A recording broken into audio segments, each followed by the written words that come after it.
Ya, pertama kami menjumpai klien kami sekalian minta kuasa terkait persoalan ada dua hal. Pertama, pemberitaan yang menurut kami adalah framing negatif terhadap klien kami terkait penangkapan beliau kemarin, bahwa di situ dinyatakan penangkapan itu seakan-akan beliau sebagai otak pelaku pembacokan jaksa di Deli Serdang. Itu satu.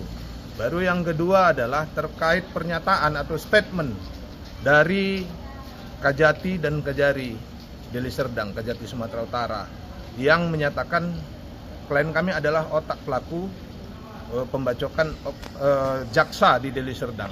Nah, terkait dua hal itu kita diminta oleh klien untuk melakukan tindakan-tindakan hukum, apakah itu nanti somasi atau hak jawab, ya kan, sebagaimana yang diatur di dalam Undang-Undang Pokok Pers nomor 40 tahun 99 di pasal 15 ayat 2 terkait hak jawab.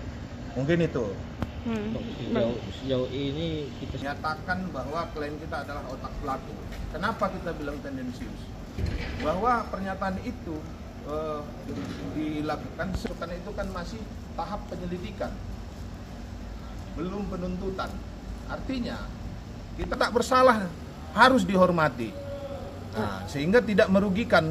Kalau kami menduga, ya kan, bahwa ini framing ini dilakukan hanya untuk menutupi bahwa ada isu yang lain yang mereka tutupi di sini, yaitu dugaan pemerasan atau suap menyuap yang dilakukan oleh pelaku kepada korban.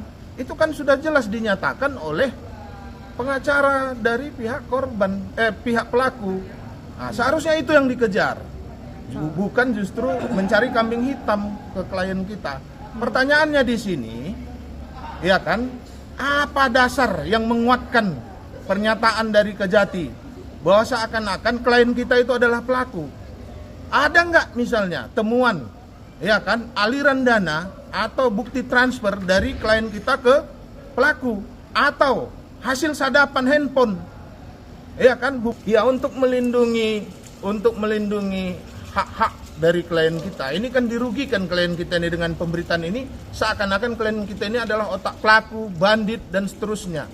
Perlu kita ingatkan bahwa klien kita ini tidak pernah dihukum, ya kan, di pengadilan, selain karena kasus yang kemarin terkait senjata api, belum pernah gitu ada.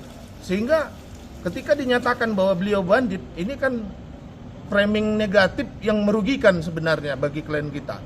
Nah, baru terkait langkah-langkah kita ke depan adalah kita akan menyurati, mensomasi, baru melaporkan Kajati dan Kejari juga ke Komisi Kejaksaan dan seterusnya, ke Komisi 3. akan melaporkan ya Bang? Akan melaporkan.